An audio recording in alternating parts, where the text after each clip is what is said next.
atitudes e concepções a respeito do suicídio e de que forma elas podem afetar como profissionais da saúde lidam com esse fenômeno. Existem várias formas de enxergar esse fenômeno, que é complexo e multifatorial, ou seja, ele não pode ser atribuído a uma única causa. O tema de hoje está baseado no livro do Dr. Neuri Botega, intitulado Crise Suicida, Avaliação e Manejo. No livro do Dr. Botega, ele começa fazendo um panorama histórico das concepções de suicídio até os dias atuais. Ele fala que em certas culturas primitivas, o suicídio era um evento constituinte dos costumes tribais. Na antiguidade greco-romana, ele era considerado um direito pessoal. Passando para a Idade Média, era considerado um pecado mortal, fruto de instigação demoníaca. O século XVII marcou uma mudança na forma que se concebia o suicídio. As formas tradicionais em torno da morte voluntária foram desafiadas e o suicídio passou a ser encarado como um dilema humano. Foi nesse século também que o termo suicídio, derivado do latim, apareceu pela primeira vez em textos ingleses em substituição do termo homicídio de si próprio. O famoso texto de William Shakespeare, Hamlet, príncipe da Dinamarca, trouxe a temática do suicídio para os palcos, ao proclamar o dilema humano. Ser ou não ser, eis a questão.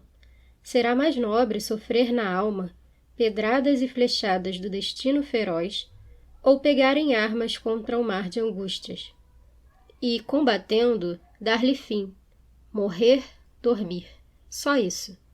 E com o sono, dizem, extinguir dores do coração e as 1000 malezas naturais.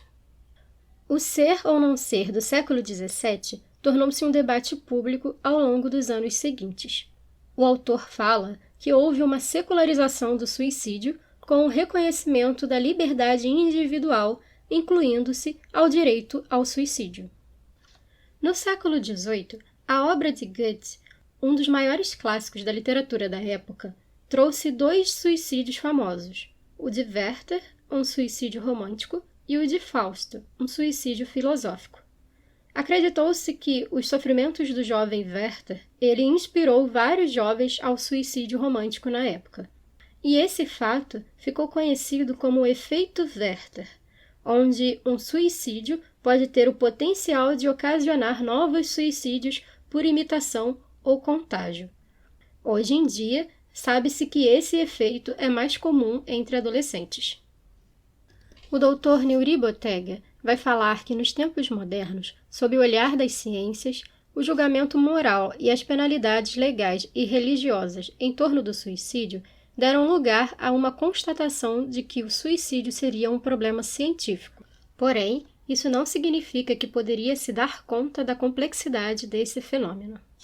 Diante do tema Atitudes conduzem à ação, o autor nos mostra que mesmo depois de vários séculos da cultura ocidental, que nos separam das atitudes de tolerância e condenação, elas não se encerram nos períodos da história que passaram, mas elas persistem com maior ou com menor força no íntimo do ser humano e têm o poder de conduzir nossas ações.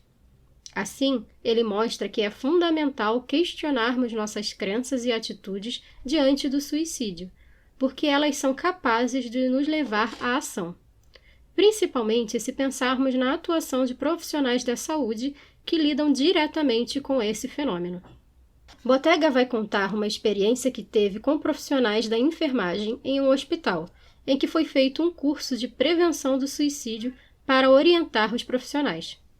Ele notou que as atitudes em relação ao comportamento suicida bloqueavam a capacidade de se aproximar do paciente. Assim, algumas crenças errôneas precisavam ser desfeitas para começar o trabalho. O autor fala que 2 principais crenças apareciam com maior frequência.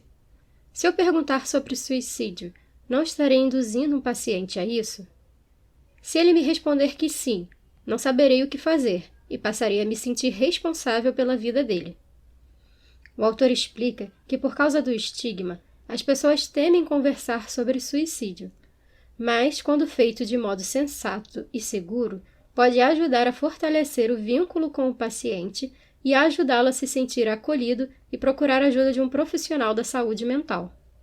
No que diz respeito a se sentir responsável pela vida do paciente, mais à frente no livro, ele vai falar da importância do profissional de saúde entender a diferença entre ser responsável pelo tratamento de um paciente suicida e ser responsável pela vida de um paciente.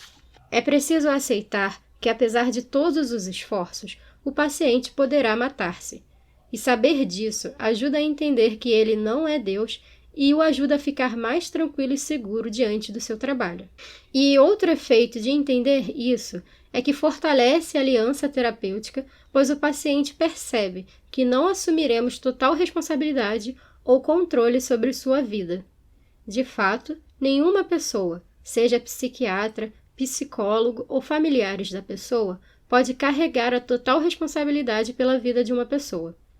Ele diz também que temos capacidade limitada para prever, tratar e prevenir o suicídio. Esta é a mensagem que o autor incentiva aos profissionais tanto da área da saúde, da enfermagem, médicos, psicólogos e psiquiatras precisam refletir para si mesmos. Assim, é importante desconstruir crenças e preconceitos para ter um trabalho melhor de prevenção do suicídio. E quem desejar saber mais sobre o assunto, recomendo a leitura do livro Crise Suicida, Avaliação e Manejo. E precisando, procure pelos programas de saúde pública espalhados pelo Brasil, como o CAPS e o CRAS. O Centro de Valorização da Vida, CVV, atende 24 horas por dia ligações de todo o país de forma gratuita e também pela internet no chat ou e-mail. O número é 188 e o e-mail www.cvv.org.br.